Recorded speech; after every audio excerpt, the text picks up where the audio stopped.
you leave the West Coast for a very unique, important career. Well, you first become a lawyer, right? And then, so take us through your time as a lawyer and, of course, as a negotiator. Well, after finishing up at UCI, it was time for law school. And one of the jobs that Dad and I had done was to paint this giant house on the peninsula. It was owned by Judge Collins and his wife. And they liked it pink. So every 5 or 8 years, we'd paint this giant house. And I got to know Mr. and Mrs. Collins very well. And Judge Collins passed away and his wife continued. And so I was graduating and she said, well, where are you going to law school? And I said, I don't know yet. I'm looking at several schools. And she said, you know, we've known each other for 8 or 10 years and you always seem to be interested in international stuff. So why don't you go to Georgetown back east? Because it's right in the middle of Washington, D.C., the most important city in the free world.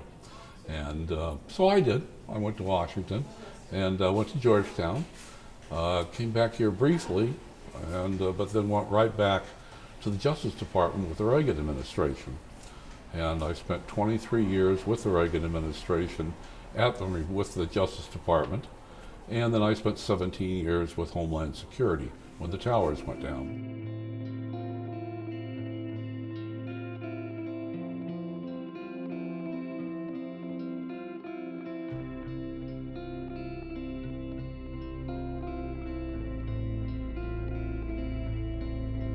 I ended up being tapped to be a negotiator for the United States. And a lot of the countries I negotiated with were communist dictatorships or other despot groups. But there were always the good ones too. You know, we spent nice time with the folks in Mexico and Canada and, you know, Britain and things like that, working with them. But I did a lot of work with Cuba. And we negotiated an agreement with the Castro administration down there during the Cold War back in '84. And then the two guys that were on the State Department side of it with me, there were 3 of us from the U.S., they kind of blended out and I continued on working with the Cuban government to try to normalize some difficult issues. And one of the things we did was we negotiated the release of political prisoners. People who had either fought along Castro, been part of the Batista regime, or were not going to support the regime once it came into power.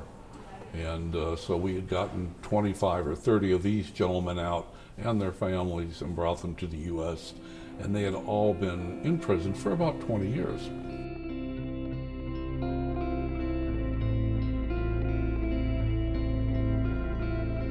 And one gentleman who was in prison that was released based upon the request of Francois Mitterrand when he was the president of France was a guy named Armando Valladares.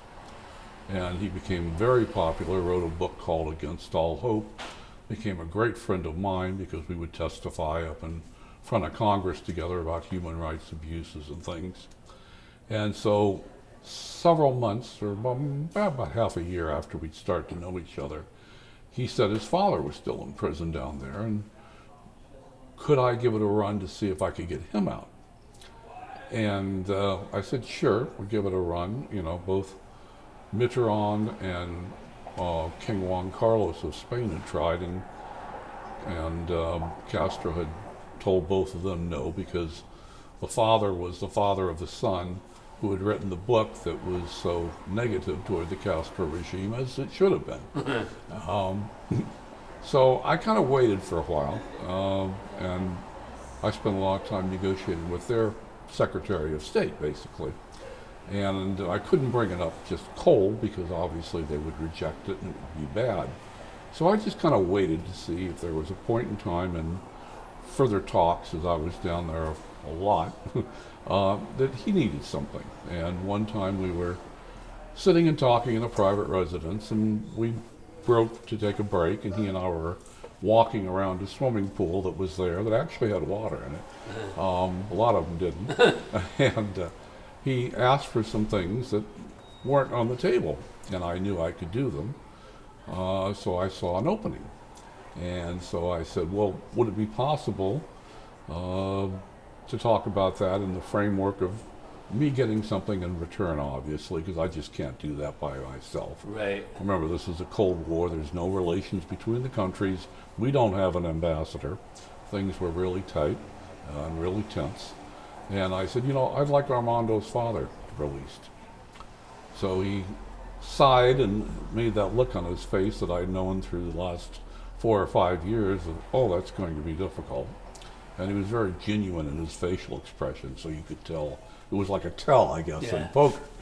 So he said, "I'll make a phone call." So he went and called Castro and came back and said, "We'll see by the end of the day." So we went back and continued our talking on other subjects that we were dealing on. And about 4:30 or 5 in the afternoon, the phone rang. Picked it up and looked at me and said, "We can do that." And I said, "Great, I can do this." And I said, "I would like to pick him up tonight. I'll take one of our vehicles from our intersection, since we don't have an embassy, and I'll pick him up. He's been in prison for 12 years, and he'll stay with me on the intersection, and when my plane comes in tomorrow, we'll all leave together, the two of us." And he said, "I guess that will work." I said, "I'm going to need a passport and an exit permit." So I got in the vehicle and went out and found him. He was at a location outside of Havana. And I walked in and said, "My name's so-and-so," and I said, "Here's some things that only you and your son will know." And Armando had told me some things to tell his father if I ever got to meet him, so I could legitimize myself. He would know if I wasn't a Soviet agent or something else like that. And he understood, he said, "Wow."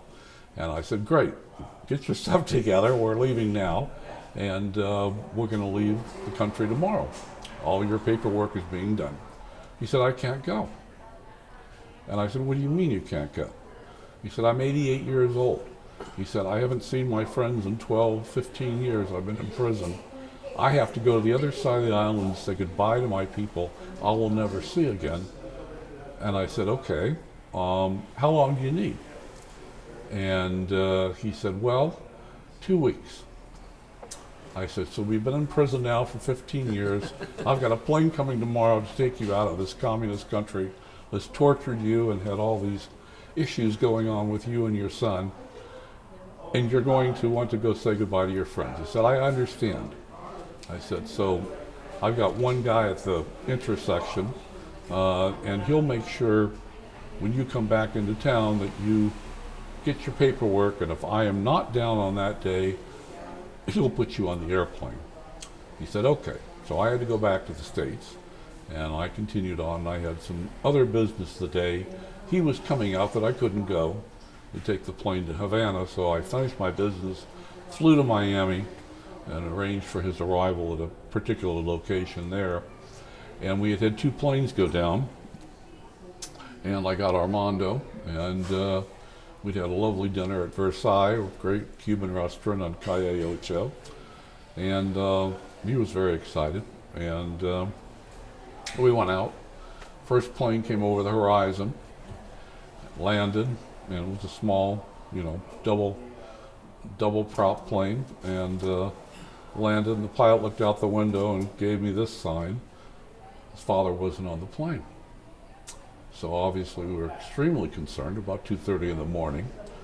Castro liked to let people leave in the middle of the night to try to avoid the press. I said, "We got one more plane. Not to worry, let's give it a run."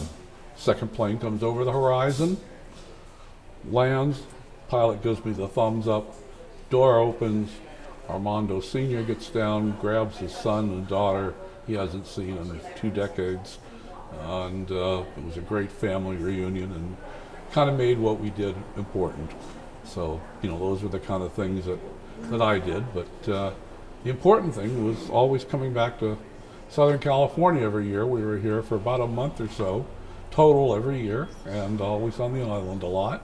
And then, that makes a temporary 40-year career based in Washington workable.